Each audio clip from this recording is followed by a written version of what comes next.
بسم اللہ الرحمن الرحیم۔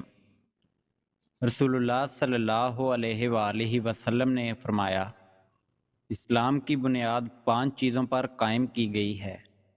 اول، گواہی دینا کہ اللہ کے سوا کوئی معبود نہیں اور بے شک حضرت محمد صلی اللہ علیہ وآلہ وسلم اللہ کے سچے رسول ہیں، اور نماز قائم کرنا اور زکوٰۃ ادا کرنا اور حج کرنا اور رمضان کے روزے رکھنا۔